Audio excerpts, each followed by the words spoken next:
Salut tout le monde, c'est Mush, le pirate qui vaut 251 millions de berries. Certains doivent être au courant, j'étais à Tokyo pendant 2 semaines et j'ai eu l'occasion de filmer beaucoup de choses là-bas. J'ai donc décidé de vous faire 2 vidéos. Une vidéo sur le Japon en général et cette vidéo qui montrera la place qu'a One Piece au Japon. Ça vous permettra de découvrir un peu plus en détail ce qu'il se passe là-bas pour ceux dont ça aurait éveillé la curiosité et pour ceux qui comptent aller un jour à Tokyo. Donc aujourd'hui je vais vous montrer un peu tout ce que j'ai vu sur One Piece durant ces 2 semaines. Dès l'arrivée à Tokyo, il était tard le soir, donc on n'est pas allé visiter ce soir-là. Mais on s'est baladé un peu dans le quartier où il y avait notre hôtel, et j'ai directement pu me rendre compte à quel point l'univers de One Piece était connu et apprécié au Japon. Par exemple, t'arrives dans une supérette pour t'acheter un petit truc à manger, et la première pub que tu vois c'est pour le film Stampede. D'ailleurs, je vous ferai part de mon avis sur le film un peu plus tard dans la vidéo. Dans tous les petits supermarchés, t'as des choses habituelles comme la nourriture, les produits de beauté, etc.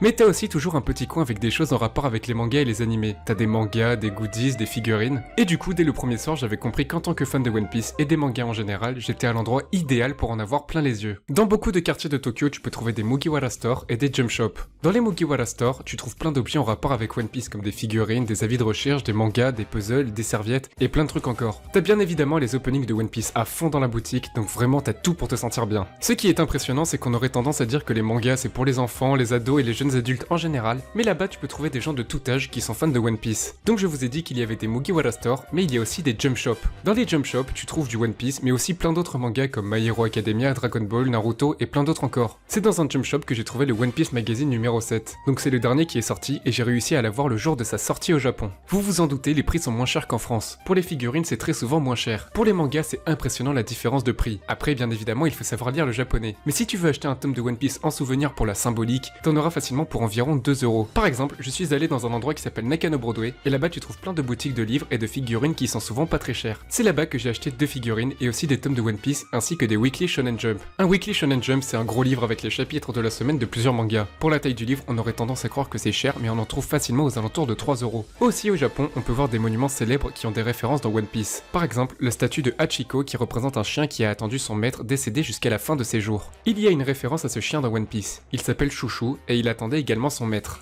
Comme on est venu pendant la sortie de One Piece Stampede au Japon, on a pu voir énormément de pubs un peu partout. On pouvait voir One Piece sur de grandes affiches ou sur des écrans publicitaires comme si c'était une pub pour un parfum ou une marque de vêtements. Aussi, vous avez déjà dû en entendre parler, les UFO Catchers. J'en parlerai plus en détail sur la vidéo consacrée au Japon, mais il faut savoir que là-bas, on peut gagner plein de figurines de plein de mangas différents. Pour ma part, c'était celle de One Piece qui m'intéressait le plus. Et petite anecdote, si vous n'avez pas suivi mes stories sur Instagram, on a réussi à gagner 4 figurines d'Ace de Grandista pour 7 € au total. Alors qu'en France, elles coûtent facilement 35 € unité. Donc on a été rentable de plus de 130 €, c'est assez énorme. Et tout ça pour dire qu'on peut facilement perdre son argent dans ces machines, mais on peut aussi être rentable avec de la chance parce qu'au Japon, c'est pas forcément de l'arnaque et c'est très connu là-bas.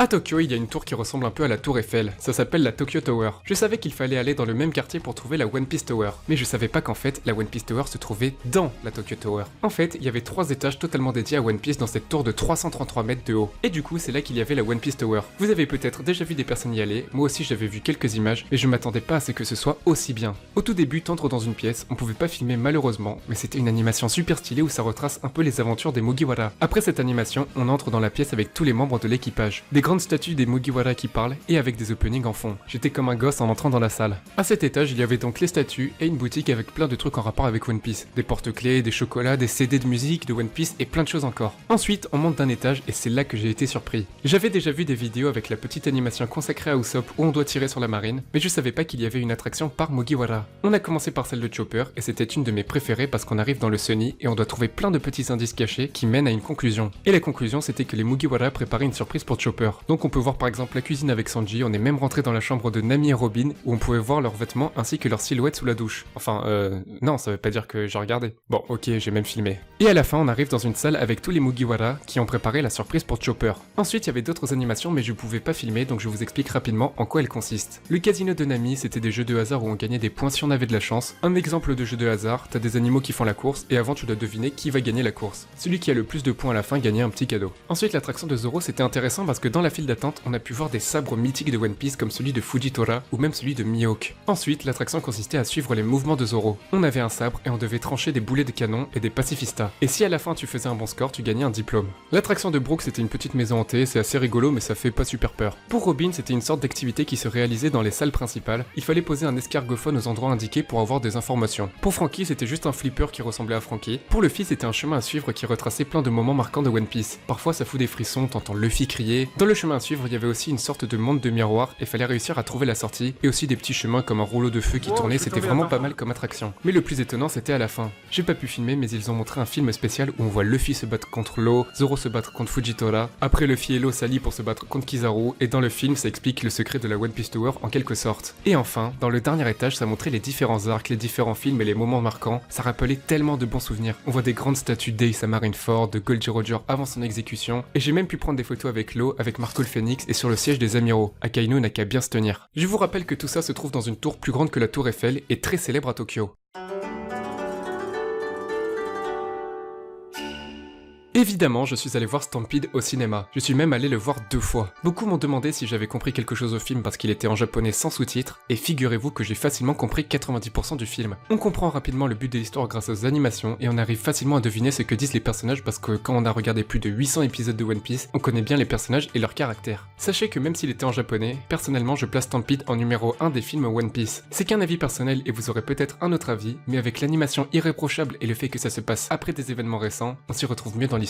Les combats sont magnifiques et on retrouve encore Luffy qui arrive à rallier tout le monde à sa cause. Bien sûr, je ne vais rien spoil, mais sachez qu'il y a des personnages que j'aimais un peu moins, et depuis Stampede, je les adore. Vous aviez sans doute vu tous les personnages qui seront présents dans le film, et beaucoup disaient que ça serait du gros fanservice. Mais moi je trouve que c'était assez équilibré. Bien sûr, des personnages font de courtes apparitions, mais chaque apparition a sa petite utilité même si elle est minime. Il y a des scènes qui m'ont vraiment foutu des frissons, mais je veux rien vous dire parce qu'il sort bientôt en France et vous pourrez vous faire votre propre avis. Il faut savoir qu'avant le film, on nous a offert un petit livre avec tous les croquis de Stampede. En tout cas, pour un film qui avait pour but de commémorer le 20e anniversaire de l'anime, c'était parfait. D'ailleurs, pour ceux qui ne seraient pas au courant, il y a un concours sur mon Twitter et mon Instagram pour gagner un coffret spécial Stampede et Japon.